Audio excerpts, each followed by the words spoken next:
Receba o nosso a paz do Senhor. É um prazer estar com vocês na noite dessa sexta-feira.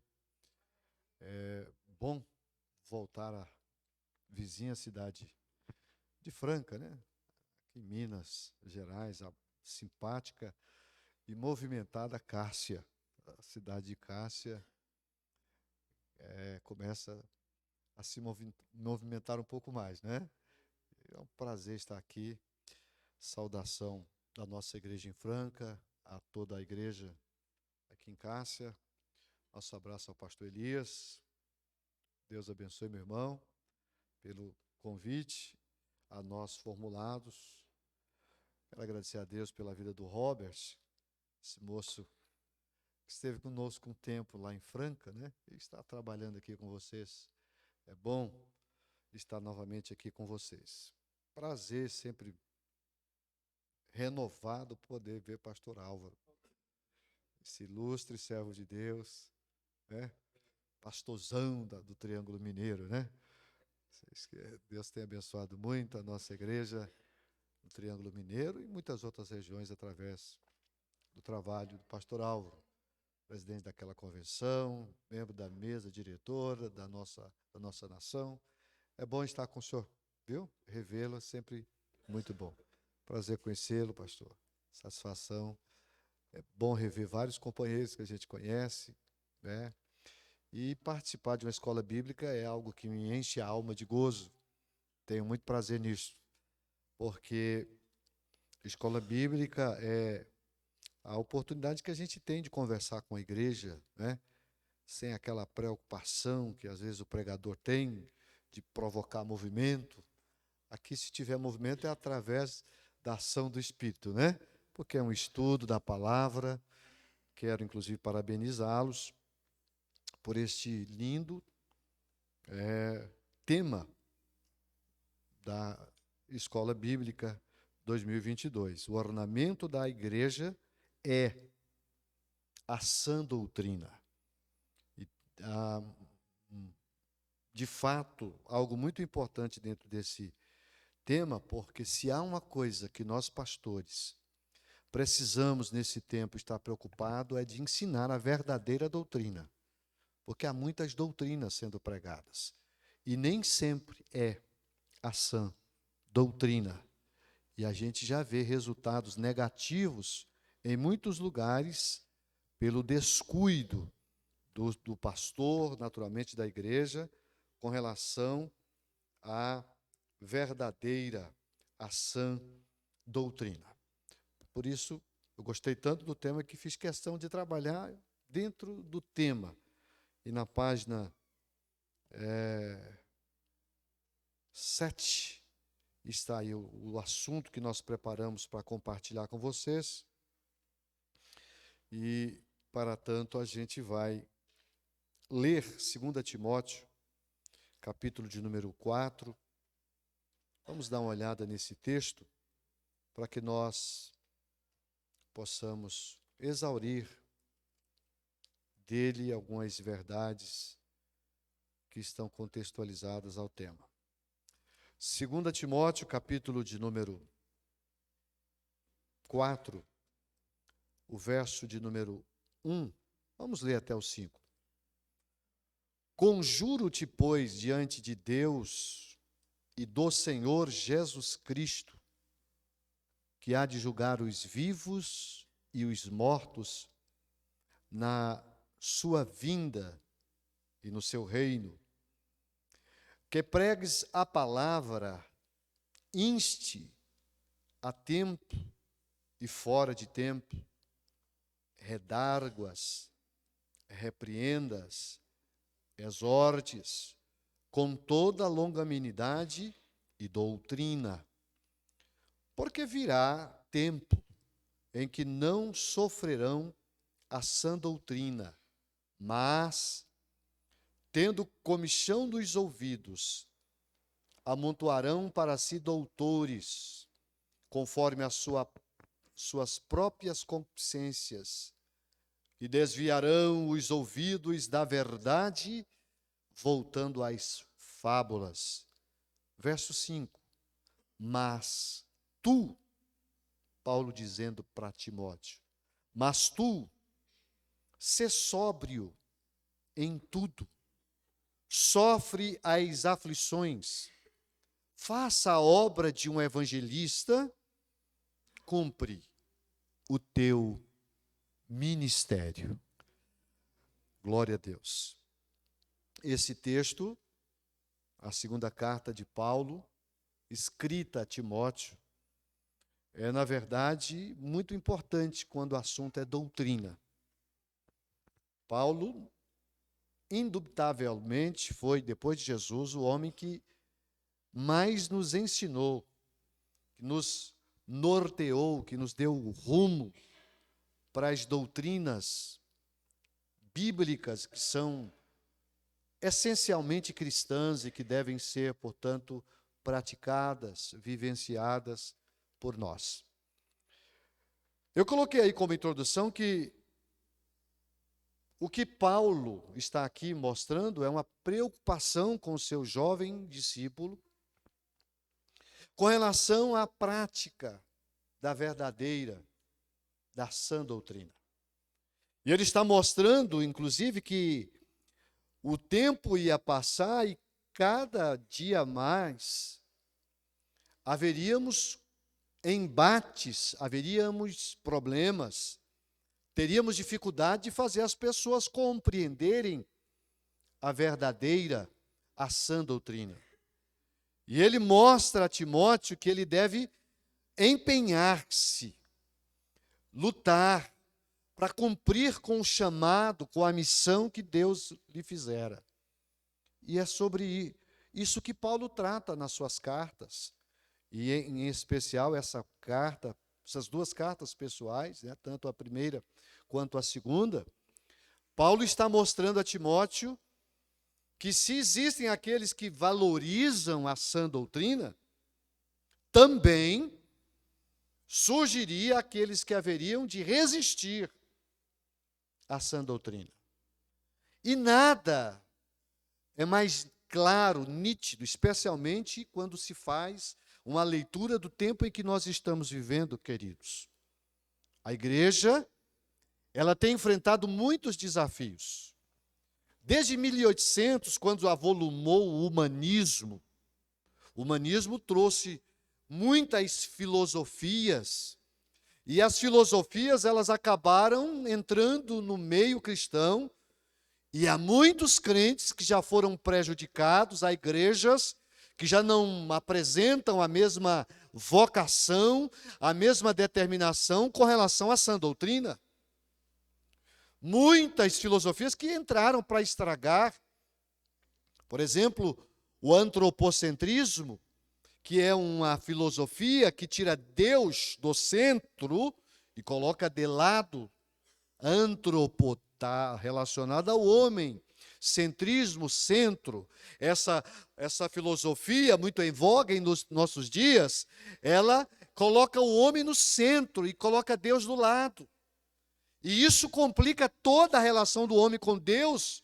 E a gente percebe que isso, inclusive, hoje atrapalha a fé de muita gente. Porque as coisas, ao invés, pastor Elias, de gravitar em torno de Deus, de Jesus, gravita em torno do homem. As pessoas acham que o ser mais importante é o homem. Na verdade, nós somos servos de Deus, Deus continua sendo o Senhor, e nós precisamos entender isso, compreender isso. Essa doutrina é nefasta. Há uma outra, o hedonismo, que é a doutrina do prazer. O que importa é eu ser feliz. O que importa é eu conseguir me realizar. É por isso que a indústria do entretenimento nunca ganhou tanto dinheiro quanto agora. Porque as pessoas querem ser entretidas.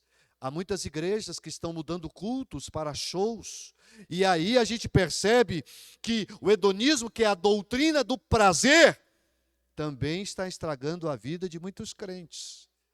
Mas eu vim aqui na noite desse dia, nessa escola bíblica de Cássia, para dizer que a proposta de Deus é que a igreja continue amando a sã doutrina, respeitando a poderosa palavra, aprendendo na verdadeira e mais importante fonte, que é a Bíblia Sagrada, porque é essa sã doutrina que protege a sua fé, é essa sã doutrina que vai dar rumo à sua vida espiritual, é essa sã doutrina que vai te levar até a presença de Jesus Cristo, e você poderá olhar para trás e dizer: venci através da palavra verdadeira de Deus. Então nós colocamos aí, confrontando a doutrina ortodoxa, a verdadeira. O que é isso? A verdadeira, a pura, a genuína palavra de Deus, confrontada com a teologia muito em voga em nosso tempo, que é a teologia liberal. Em simples palavras, dada a exiguidade do tempo, eu gostaria apenas de fazer aqui uma rápida reflexão sobre esse confronto da sã doutrina com a teologia liberal. Qual é a diferença? A sã doutrina, a teologia ortodoxa, pura, que nós defendemos, que está ensinada no Novo Testamento, que nós, portanto, devemos estabelecer como premissa, como regra de fé para a nossa vida, é a que nós conhecemos. Mas a teologia liberal é aquela que faz um movimento muito complicado, mas, porém, muito desejado por essa geração, por esse tempo. O que a teologia liberal ela ensina? A teologia liberal, ela primeiro se opõe à inspiração das Escrituras Sagradas e, naturalmente, da sã doutrina, favorecendo o uso da crítica histórica. É muito comum você vê uma pessoa que é adepta da teologia liberal fazer críticas ao texto, à Bíblia, né? E é justamente aí que nasce, é possível que você já veja, mesmo no meio evangélico, movimentos acenando na possibilidade de se mudar, se renovar a Bíblia. A Bíblia precisa ser alterada em alguns aspectos. Por quê? Porque é constantemente feito uso da crítica histórica, com ênfase no livre uso, sabe do quê?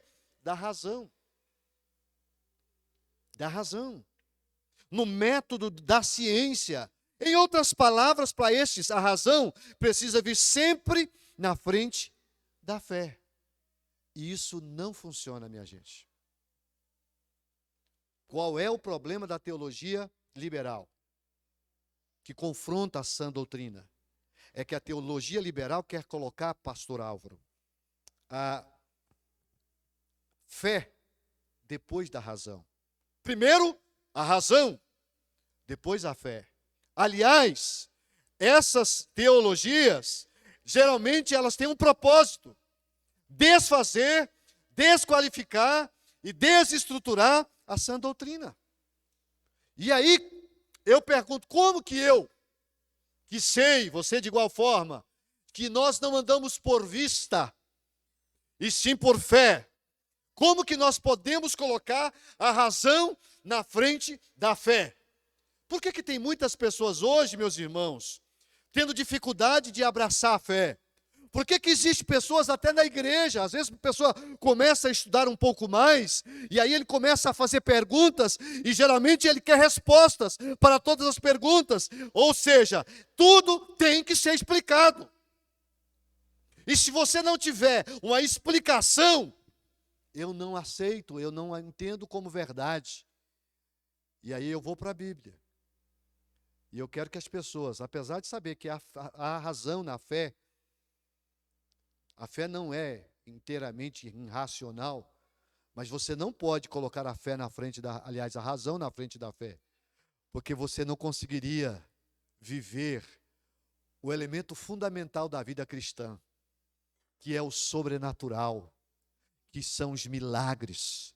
Como é que eu posso acreditar que o mar vermelho se abriu para um povo passar o pé enxuto a partir da razão? Como é que eu posso acreditar que com grito, gritos, com toque de buzinas, um muro caiu e uma cidade foi totalmente saqueada e avançada pelo povo de Deus. Como é que eu posso crer que Jesus fez todos os milagres que fez no Novo Testamento, tirando pessoas que estavam atrofiadas da atrofia, pessoas que estavam mortas, como é o caso de João, como é o caso de Lázaro, relatado por João, né?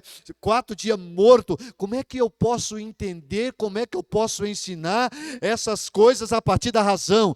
Eu não ando pela razão, eu ando pela fé. E a fé o que é? A fé é o firme fundamento das coisas que a gente não vê, mas que a gente espera. Eu não preciso ver esse celular para acreditar que ele existe. Por quê? Porque minha fé me credencia a crer naquilo que eu não estou vendo. Se eu vivo só em função daquilo que eu vejo, eu já não estou mais na sã doutrina, eu já não estou mais no princípio bíblico, e é por isso que há muita gente hoje que já não acredita em muitas das grandes bênçãos que estão para nós aqui, qualificadas na Bíblia. Tem muito crente e até assembleano que já não acredita mais em milagre, que já não acredita mais em dons, que já não acredita em uma série de coisas. Por quê? Porque eles se transformaram em pessoas racionais, que tudo quer entender e compreender a partir da razão. Mas Deus ainda quer que a sua igreja seja ministrada pela sã doutrina, que as verdades da Bíblia continuem sendo verdades, que você continue crendo nas fundamentais doutrinas que vão conduzir, que sempre conduziu esta igreja. Então esse é o grande problema. É muita razão, é muita racionalidade e pouca fé. É por isso que essa geração não consegue mais viver os grandes milagres que nossos pais viveram. Porque elas não conseguem já conceber a palavra como os nossos irmãos, simples, menos esclarecidos secularmente falando, mas com uma estreita e profunda relação com a simplicidade do Evangelho, e coisas que hoje a gente vê que está se transformando raro entre nós, era coisa comum, e alguns irmãos da nossa igreja, eu não estou dizendo de outra, eu estou dizendo da nossa, alguns irmãos que já também não acreditam. Essa igreja sempre foi, ela cresceu com simplicidade, com um evangelho simples, crendo que Jesus batiza com o Espírito Santo, crendo que Deus, através do Espírito Santo, revela os seus dons e que a palavra de Deus é pregada com simplicidade, mas com autoridade. Deus precisa devolver no coração de muitos crentes dessa geração aquela chama pentecostal que moveu os nossos pais, que fizeram nossos pais avançarem, crescerem, desenvolverem. Eu venho para dizer que Jesus ainda batiza com o Espírito Santo, que Jesus transforma, que Jesus renova, que Jesus muda a vida a partir de um ato de fé. O liberalismo teológico tem se infiltrado na ortodoxia cristã de modo sorrateiro, com uma roupagem moderna e sutil, tendo aparência de verdade. Seu alvo principal é a perversão da sã doutrina. Só para a gente lembrar de algumas, a gente fala tanto de doutrina, né? Eu apenas anotei aí um resumo das principais doutrinas, não estão todas, mas as principais doutrinas que norteiam a vida da igreja. Eu coloquei, doutrina da salvação, a menos pregada, mas mais importante de todas. Porque se nós não entendermos a doutrina da salvação, nós acabamos perdendo o gosto pela salvação. Você precisa saber, meu irmão, que você só está relacionando com Deus Porque no pacote que nós chamamos de salvação, existem alguns elementos aí que é a justificação. O que é justificação?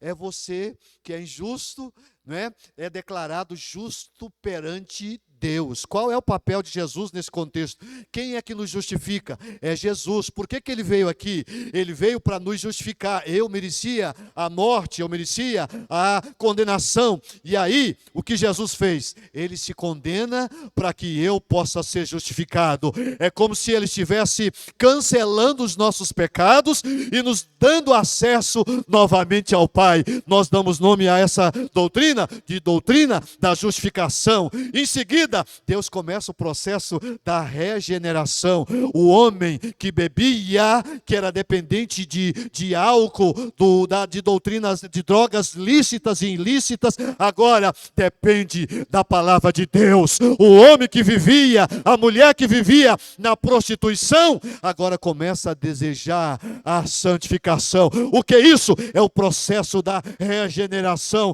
Deus regenera um homem a ponto de hoje ele ser nocivo à sociedade, mas amanhã ele é ativo. Por quê? Porque foi justificado, agora está sendo regenerado, e aí Deus faz o quê? Santifica ele. O que é santificação? Santificação é isso aqui, ó. Esse copo todo mundo usa, todo mundo bebe, é de uso coletivo, todo mundo tem acesso. O que é santificação? É pegar esse vaso e colocar ele em outro ambiente, e a partir de agora só um usa, só um tem acesso, só um é dono. O que é santificação? É você ter consciência que o seu corpo tem um objetivo: glorificar o nome santo de Jesus Cristo.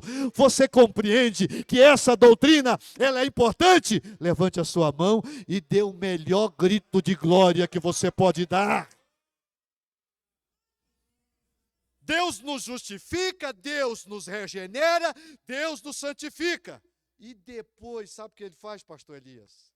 Nos adota. Aí entra o processo da adoção. O que é isso? Nada mais do que algo que você conhece aí na vida, né, cotidiana. Uma criança que não é filha biológica de um casal, de repente, ela é inserida no contexto de uma família, e o casal vai no cartório, faz um documento dizendo que a partir dali, aquele filho não gerado no útero, mas gerado no coração, passa a ser filho, herdeiro como um filho biológico, herdeiro como qualquer outro. É isso que Deus fez. Você, eu, nós somos herdeiros de Deus, co-herdeiros através de Jesus Cristo. Isso merece um glória, isso merece algo extraordinário. Tudo isso é doutrina, pouco pregada nos nossos dias. Aqui também falamos, né, da doutrina da ressurreição dos mortos, do arrebatamento da igreja. Meus irmãos, hoje nós falamos pouco sobre isso. O que mais se vê nas nossas igrejas são mensagens de autoajuda, ao passo que no passado os nossos pais só sabiam pregar sobre arrebatamento e ressurreição. Aliás, essa era a principal mensagem de Paulo. Isso é doutrina. Além da doutrina da ressurreição dos mortos, do arrebatamento da igreja, doutrina do batismo com o Espírito Santo. Dons espirituais e ministeriais. Existe um movimento muito forte por aí, chamado cessacionismo. Os nossos irmãos históricos pregam isso. Infelizmente já tem contaminado a internet, tem contaminado muito dos nossos crentes, porque tem muito crente que ele pega um pregador, um ensinador que ele gosta de ouvir e não olha o conteúdo. O que o cessacionismo diz? O cessacionismo ensina de que o batismo com o Espírito Santo ficou restrito para a época apenas dos apóstolos, que, portanto, hoje não há mais a manifestação do Espírito Santo como naquela época. O cessacionismo ensina que não existe dons espirituais, que doutrinas tão importantes para nós, especialmente pentecostais, não estão mais em evidência nesse tempo. Paz, meus senhores, em Franca. Assim que eu assumi a presidência, fui para a sede, chego lá, eu encontro um líder de mocidade que era adepto dessa teologia, um líder de adolescente adepto dessa teologia, né? Professor de teologia que defendia essa tese. Eu pregava sobre o batismo com o Espírito Santo e as desmanchava embaixo. Depois iam para a rede social discutir o assunto. E é por isso que já tem muita gente hoje que já não acredita mais em batismo com o Espírito Santo. E eu, quando percebi aquilo, falei, parece que eu não estou na Assembleia de Deus, parece que eu estou em outra igreja, parece que é uma igreja histórica. Comecei a pregar. Lembro que levei o pastor Elianai Cabral, um dos maiores apologistas nossos, da doutrina da salvação, para ministrar na escola bíblica. Ficou lá 5 dias falando doutrina da salvação. O grupinho, para me afrontar, pegou um dia, foi fazer um passeio, não ficou na escola bíblica, fiz uma reunião com eles, reuni todos eles, e a primeira pergunta que fiz para eles, vocês acreditam em livre-arbítrio?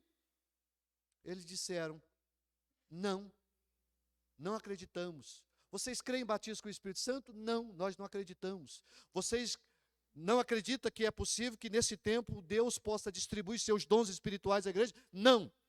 Aí me afrontaram, mostrei a eles, e ali eu percebi que não adiantava eu querer combatê-los daquela forma. Eu estava querendo pastoreá-los, mas eles não queriam ser pastoreados. No próximo culto de ceia, eu disse, queridos irmãos, aquele membro, aquele irmão que está congregando conosco, que não concorda com a doutrina que essa igreja defende, você está no lugar errado. Porque se é uma coisa que nós não vamos tolerar, é pessoas que estão em nosso meio, que querem inserir em nosso meio doutrinas que não são a nossa. Eu sou pentecostal, eu creio na doutrina assembleana pentecostal, eu creio que Jesus ainda batiza. Vem me dizer que Jesus não batiza com o Espírito Santo, venha me dizer que isso é obra da carne.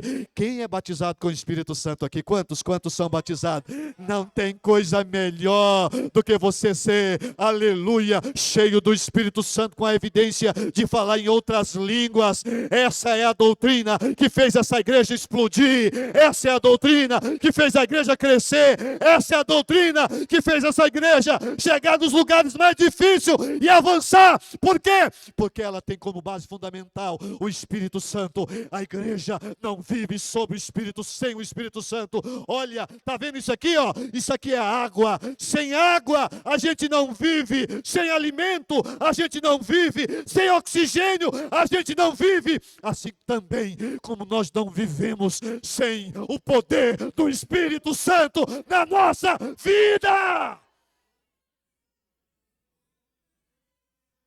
Ramassuri anda rebi alabassuri candarabachaias. Enquanto eu não tive coragem de tomar a decisão que tomei, a mocidade não cresceu, porque eu pregava em cima, desmanchava embaixo. Estou dizendo de Assembleia de Deus.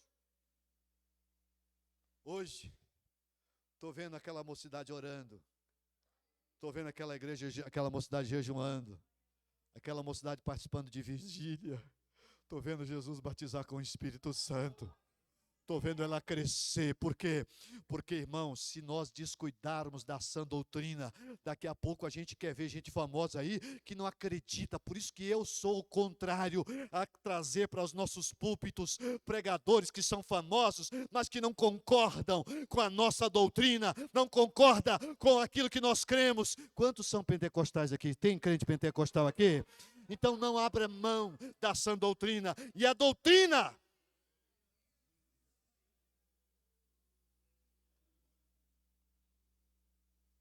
do Espírito Santo é o grande diferencial. Por que muitas igrejas deixaram de crescer, inclusive estas? Porque deixam de... Creem no Espírito Santo? Creem, mas não dão a ele a ênfase necessária.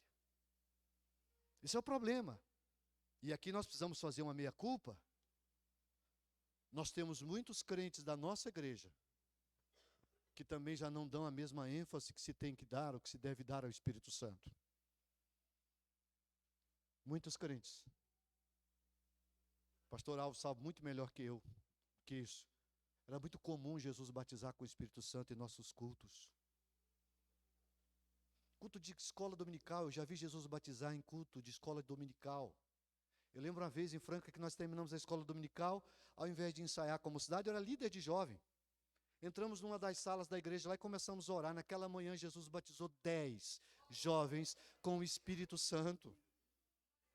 Nós tínhamos um culto que começava às 6 horas, o culto oficial começava às 19, 18 começava dos jovens. Jesus batizou inúmeros jovens com o Espírito Santo. Havia uma disputa, pastor Álvaro, entre os jovens para orar. A gente ficava disputando para ver quem ia chegar mais cedo na igreja para orar um tempo maior. Ai, irmão, quando o pregador pregava, aleluia, o povo recebia a mensagem, o povo glorificava, Jesus batizava com mais ênfase do que hoje. Jesus curava. Deus ainda quer voltar a fazer aquilo que Ele já fez. Eu sei que Deus tem feito, eu sei que Deus tem curado, eu sei que Jesus tem batizado, mas Ele quer fazer muito mais, Ele quer despertar muito mais, e chegou a hora de nós voltarmos para as verdadeiras doutrinas. É isso que trata o tema de vocês. Mas aí, voltando para a carta,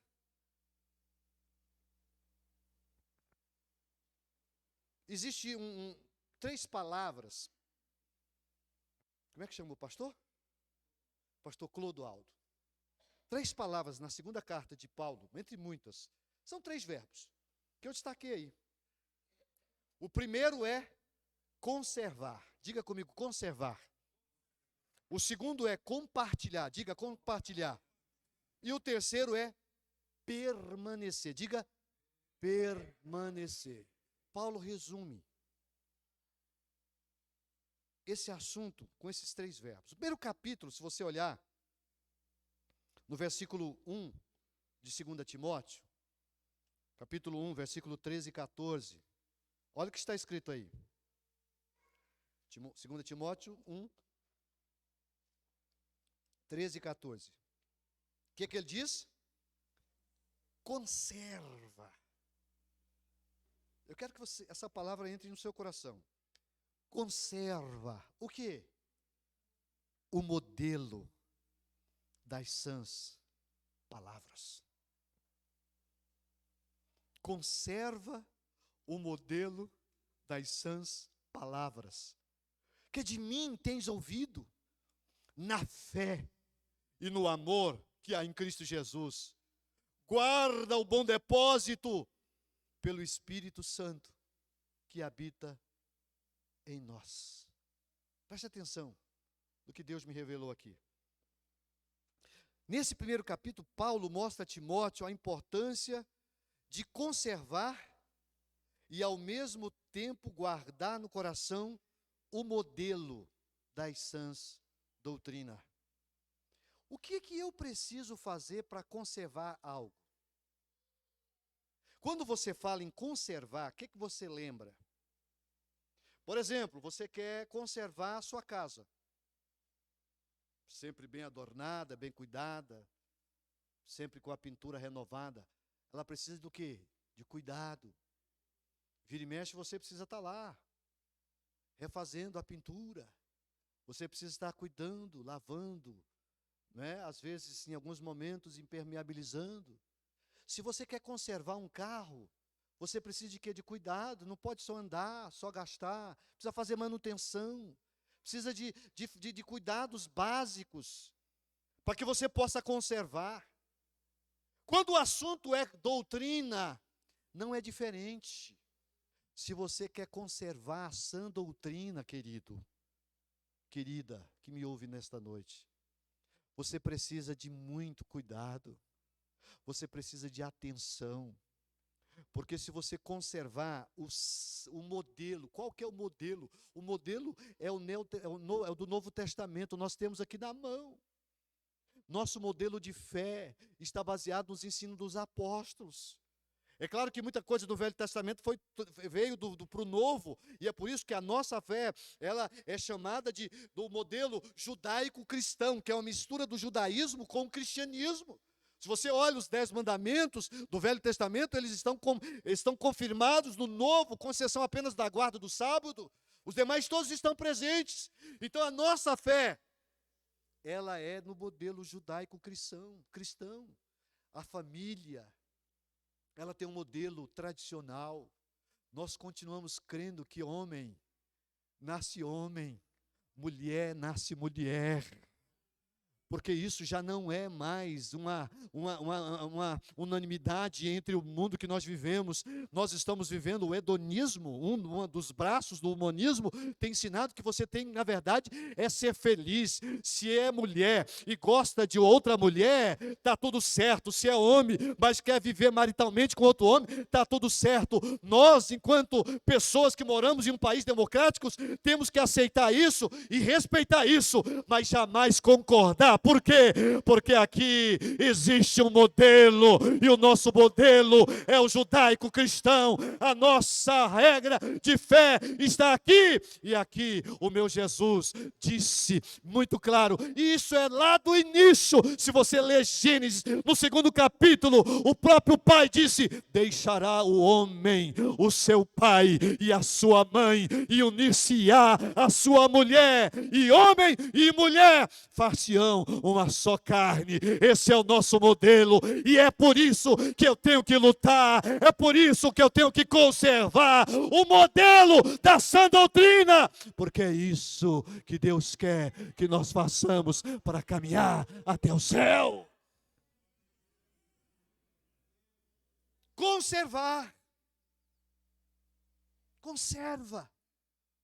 Aí vem uma pergunta: você tem conservado a sã doutrina?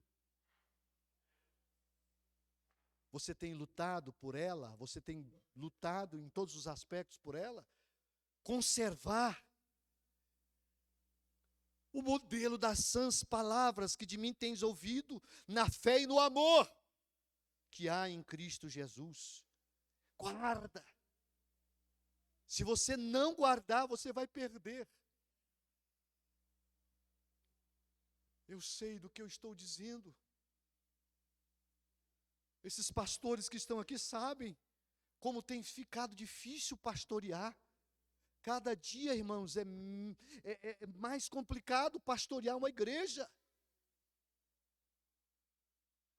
Por isso que há muitos obreiros que estão recuando, querendo parar. Por quê? É muita gente cobrando, mas pouca gente querendo fazer.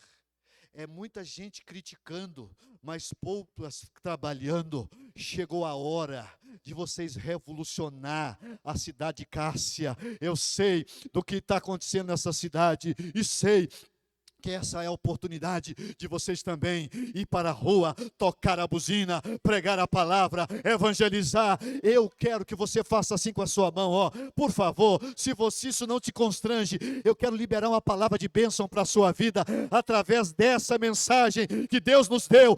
Deus quer te encher do Espírito Santo, para que você possa conservar a sã doutrina no seu coração. O Espírito Santo vai pôr um amor sobrenatural no seu coração, pela verdadeira, pela sã doutrina. Se você crê nisso, feche a sua mão e dê o melhor grito de glória que você pode dar a Deus.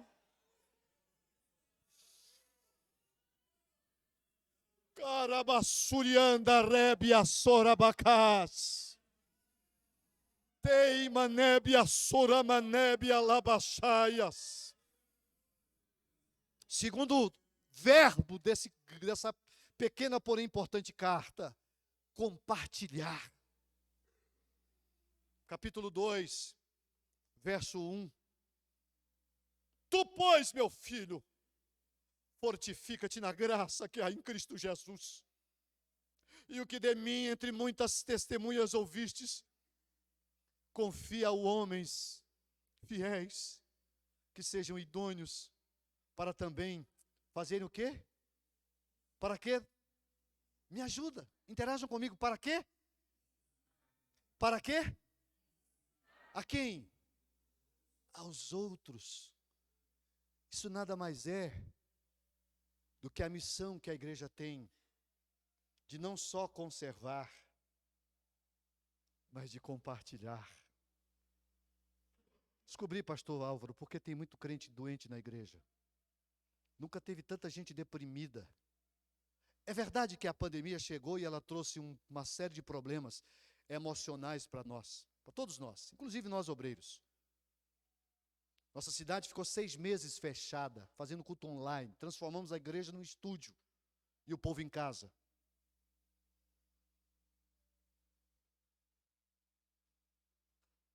Mas o que é que tem feito muitos crentes perderem a essência, o vício, a força, a capacidade de trabalho? É porque existem muitos crentes que deixaram, pastor Luciano Lúcio, de compartilhar. Perdoe-me pela expressão. São como mar morto. Quem já foi em Israel sabe do que eu estou dizendo. Quando você vai no Mar Morto, o mar mais estranho, mais esquisito de todos, porque ele é o único mar que só recebe. Ele não tem vazantes, ele não tem saídas, ele não compartilha, ele só recebe. Tem muitos crentes que estão qual o mar morto, só recebe, não compartilha, só recebe, não compartilha. E o engraçado é que as águas do Mar Morto não estão aumentando, estão diminuindo. Por quê? Porque quando você não compartilha, você acaba perdendo aquilo que você recebeu. Deus me trouxe aqui para dizer que além de conservar a sã doutrina, chegou a hora de você começar a compartilhar da sã doutrina.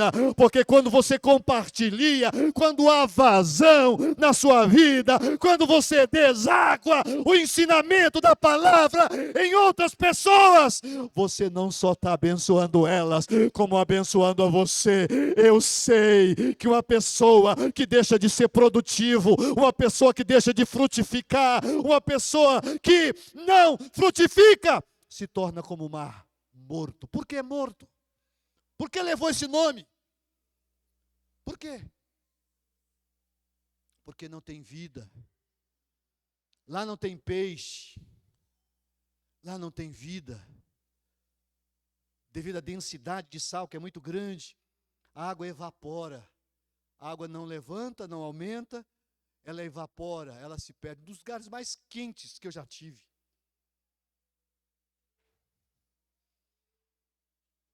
Aí você vê um crente que se torna infértil, que não produz, que não compartilha. Hoje está faltando, irmãos. Sabe qual é o maior, pelo menos eu enfrento isso em Franca. Pastor Álvaro, eu sei que a igreja de Uberlândia também é uma igreja missionária. Sabe qual é o maior desafio que a gente tem hoje na igreja? É você fazer um trabalho missionário. O culto de missões é o culto mais difícil de ser realizado. As pessoas estão perdendo o interesse pela evangelização. O que é isso? É a preocupação apenas com seus próprios problemas. Mas a verdade é que uma casa que não tem criança é uma casa triste. É por isso que um casal, quando chega um determinado momento, precisa arrumar filho. Se tiver alguém aqui que já está com mais de 5 anos casado, não arrumou filho, tarde de arrumar. Pastor, estou tentando, não consigo. Gera um no coração. Gera um no coração. Não dá para gerar no útero, gere no coração. É filho do mesmo jeito. Porque pai não é o que cria, o que faz vir a esse mundo. Pai, melhor me expressando, pai não é o que gera, pai é o que cria. Você já percebeu que a casa, quando os filhos crescem, logo os filhos precisam casar, e aí precisa vir o quê? Os netos. Eu sou avô, eu tenho 2 netas, é a grande paixão da minha vida, que coisa linda. Eu amo meus filhos, mas eu amo ao dobro, ao quadrado, minhas netas, porque é uma coisa da vida. A criança, ela dá trabalho, mas alegra a casa. Eu quero pedir a Deus que a igreja de Cássia seja uma igreja que seja contaminada por esse compartilhar. Deus vai te dar poder. Para onde você chegar, você vai compartilhar a palavra. Jesus vai salvar, Jesus vai libertar, Jesus vai transformar, e o nome de Jesus vai ser glorificado. Permita-me encerrar mostrando que além de conservar, além de compartilhar, você precisa permanecer. O versículo de número 14 do capítulo 3, versículo 14 do capítulo 3 de 2 Timóteo, diz assim: tu, porém, faça o quê? Faça o quê, meus irmãos? Permanece naquilo que aprendeste e de que fostes inteirado, sabendo de quem tens aprendido, e que desde a tua meninice sabe as sagradas letras. Não foi ensinado depois de adulto, desde criança. Criança, meus irmãos, criança é uma folha branca. Quem chega primeiro é que registra as informações que vão ali ficar. Eu quero dizer a você que é pai, que não tem trazido seus filhos para a escola dominical, você está errando. Você está falhando na época mais importante da vida do seu filho. Na verdade, a responsabilidade da educação cristã é do pai. A igreja é o braço estendido para ajudar. Mas você precisa ver isso aqui com muito carinho. Paulo está dizendo: Timóteo, não saia, permaneça naquilo que você aprendeu desde a sua meninice. E que desde a tua meninice sabes as sagradas letras que podem fazer-te sábio para quê? Para a salvação pela fé que há em Cristo Jesus. E aí, ele vai citar um dos versículos mais importantes para nós, que somos apologistas, que defendemos a fé, e que confronta inclusive a teologia liberal. Aqui está dizendo, toda, não é parte, toda Escritura divinamente inspirada, ela serve para quê? É proveitosa para ensinar, para redarguir. Sabe o que é redarguir? É explicar com argumentos, né? Isso é redarguir, né? Ensinar, redarguir, para corrigir, para instruir em justiça. Para quê? Para que o homem de Deus seja perfeito e perfeitamente instruído para toda boa obra. Queridos irmãos, deixa Deus gotejar a sã doutrina na sua vida. Viva pela sã doutrina. Não aceite nenhum tipo de doutrina que não seja a sã doutrina. Eu coloquei as características desse tempo. Depois dá uma olhada. Por que hoje as pessoas têm dificuldade de servir a Deus melhor? Porque os homens tornaram-se amantes de si mesmo. E é justamente o antropocentrismo, que é a doutrina que tirou Deus do centro e colocou do lado, e trouxe o homem para o centro. Você já percebeu que há pessoas que tudo tem que gravitar em torno delas? Por que tem muitos casamentos falidos? Porque vale a palavra da mulher, vale a palavra do marido. Se não for o que ele pensa ou o que ela pensa, está tudo errado. Será que você já não foi picado por esse inseto maligno? Que Deus nessa noite faça você compreender que a sã doutrina protege a sua alma, que a sã doutrina protege a sua família, que a sã doutrina protege a sua igreja, que a sã doutrina vai levar você a estar do outro lado cantando o hino da vitória, por causa de ter conservado, por ter compartilhado e por ter permanecido na sã doutrina. Deus os abençoe, queridos. Obrigado por essa oportunidade de compartilhar essa mensagem. Que Deus possa gotejar a sã doutrina sobre a sua vida. Amém.